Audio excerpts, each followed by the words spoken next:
ગિરિબાપુ બહુ હું નજીકતાથી મારા પરિચયમાં છે, એના બાળપણથી. એ ભણતા ત્યારે પણ એનું ઓળખતો. એમના મોસાળ, એમના નાના એ મારા દાદાના ખારા મિત્ર હતા. અને બાપુ કળસાર ભણતા મને યાદ છે. અને બસમાં અપડાઉન કરી અને અમરીશભાઈ મહુવા ભણવા જતા ગિરિબાપુ. અને કૃપા તમે ગણો સાહેબ, એટલી બધી એની જીભ પકડાતી, ટિકિટ નહોતા બોલી શકતા. એને બદલે મહાદેવની કૃપા થાય તો આ મુકમ કરોતી વાચાલમ એનો પૂરેપૂરો કોઈ દાખલો હોય, મહાદેવની કૃપા ઉતરે તો કેવું થાય. આ ગિરિબાપુ છે એ દાખલો છે સાહેબ. અને એવા એક તપસ્વી મહાપુરુષના મુખેથી આપ શિવ પુરાણ સાંભળી રહ્યા છો, એ મોટી વાત છે. કોના મુખેથી સાંભળવું એ પણ મોટી વાત છે ને. તમે રિવોલ્વરનો કે બંદૂકનો કાર્ટિસ લ્યો તો હાથમાં લઈને તમે કોકને ઘા કરો તો લોહી ન નીકળે, પણ એ કેવા વેપનમાંથી પાસ થાય છે, કેવી ગનમાંથી પાસ થાય છે કે માણસના હૃદય સુધી પહોંચી શકે. એમ કથા કોના મુખમાંથી બહાર નીકળે છે ને તો જ માણસના હૃદય સુધી પહોંચી શકે. આ એટલા દિવસથી તમે ગિરિબાપુના મુખેથી આવો રૂડો અવસર, આવી કથા સાંભળી રહ્યા છો. આપ બધાનું અહીંથી સ્વાગત કરું છું બાપુ. અને બાપુ એથી મને શિવ પુરાણ બેસાડ્યું ને, અને ગિરિબાપુના મુખેથી જ્યારે સાંભળવાનું મળે છે એટલે મારે તમને આનંદ કરાવો. પણ મને જે હરખ છે એ હરખનો કોઈ પાર નથી, કારણ કે અહીંયા સ્વામિયોનાથ ને દ્વારકાથી સતત અહીંયા હાજર છે. આજે થોડો ઘણો વરસાદ આવ્યો ને, એ તો એ રહી નો એક્યો ઇન્દ્ર મહારાજ કે હાલ હું ઘડીક ડોક્યું કરી આવું, નકર આમાં હું હાજરી નહીં આપી શકું. એટલે એ ડોક્યું કરવા આવ્યો હતો અને એ કે ધૂળ થોડી ઘણી ઉડે છે, હરખું કરી દઉં. પણ મારે એ કેવું છે કે યદુવંશ એ ભગવાન સોમનાથની દયાથી એ ચંદ્રને શ્રાપમાંથી મુક્ત કરે. અને પછી જે વંશ ચાલે છે એ ચંદ્ર વંશ છે. અને પછી યદુ થયા, પછી યદુવંશ ચાલ્યો. અને એમાં પછી નંદને નેહડે અખિલ બ્રહ્માંડનો માલિક કૃષ્ણ કનૈયો આવ્યો છે. એની 140મી પેઢી આપણે ડાયરેક્ટ આવીએ છીએ બધા.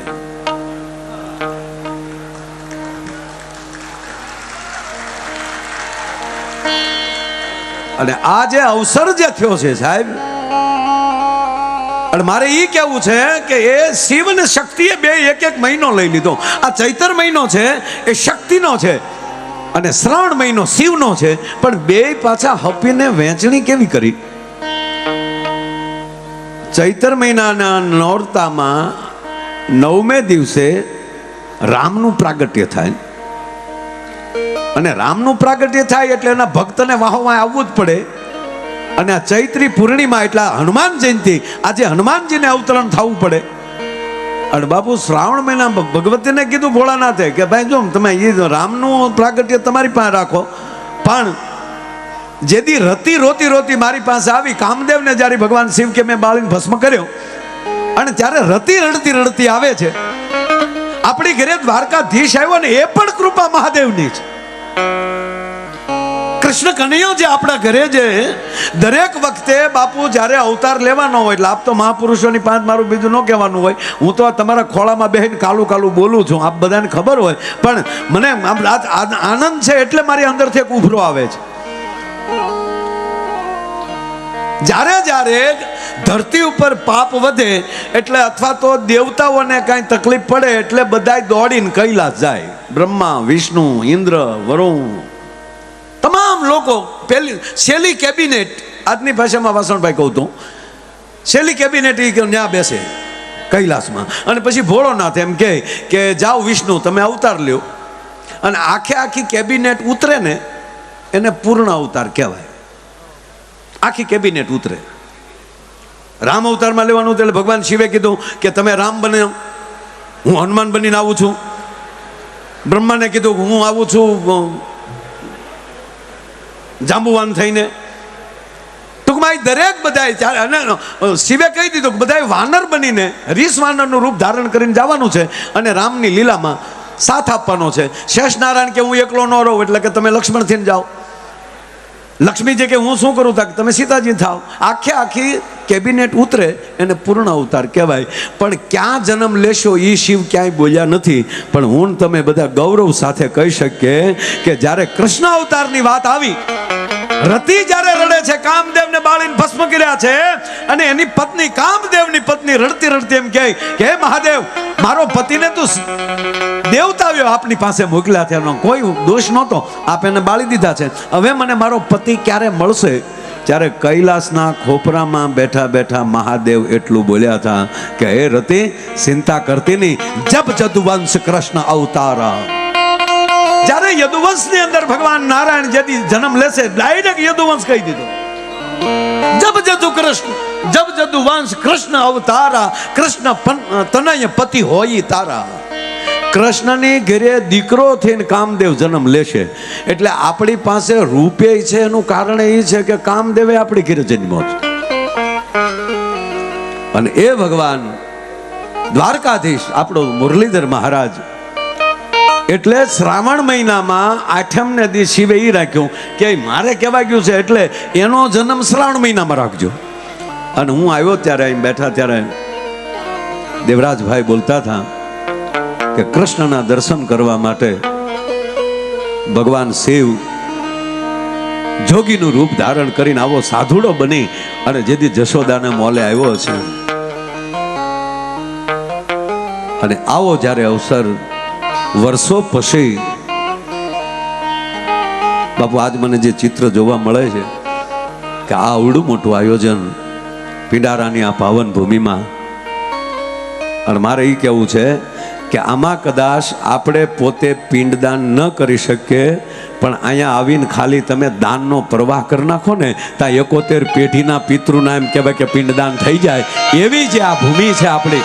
એટલે આમાં ખૂબ બધા તમામ દાતાઓને એકવાર તાળીઓના ગગડાટથી વધાવો, જેને દાતા, અને હજી તમારી પાસે 6 તારીખ સુધી છે, જોજો મનની મનમાં નો રહી જાય, જે દેવાય એટલું દઈ દેજો મારો બાપ.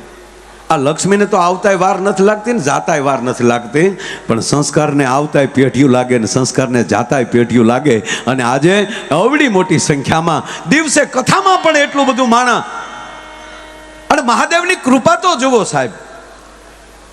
પ્રોગ્રામ રોજ કરતા હોય, હમણાં તો આ ચૈત્ર મહિનો પ્રમદી જ અહીંયા માં મોગલના સાનિધ્યમાં હતો, ત્યાંથી પછી સીધું બહુચરાજી પ્રોગ્રામ હતો, એટલે 9 વોલ્ટ હતું, અને પાછો બહુચરાજીનો પ્રોગ્રામ પતાવીને જ્યાં, કારણ કે ચૈત્ર મહિનો હોય બાપુ, કારતક મહિનો હોય, મા મહિનો હોય, આમાં અમે કલાકારો જડીએ નહીં, જેમ ભાદરવામાં કાગડો ન જડે એમ અત્યારે કલાકાર ન જડે સાહેબ.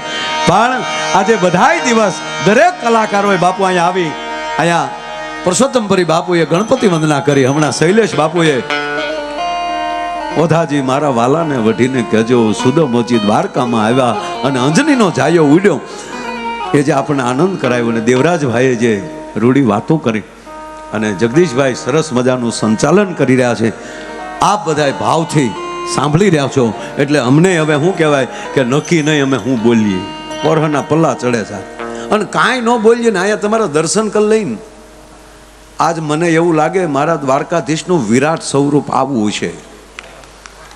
જે અર્જુનને વિરાટ રૂપ દેખાડ્યું ને એ કદાચ આવું છે.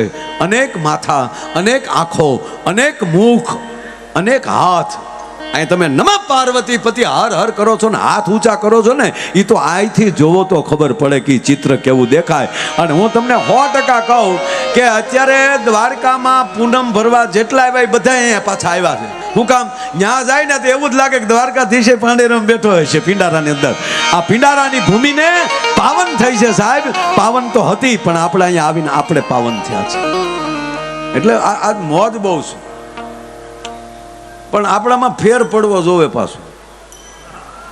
આ ભેગા જેમ બેઠા છો ને એમ ભેગા બેસજો, નગર ભેગા થાય છે પણ ભેગા નથી થતા. પછી બેઠા બેઠા હું કે ઓલે દે ઓલે બહુ કહે આમ એટલે પણ તું ઘર ભેગો થા ને ભાઈ, ફેર પડવો જોવે ને.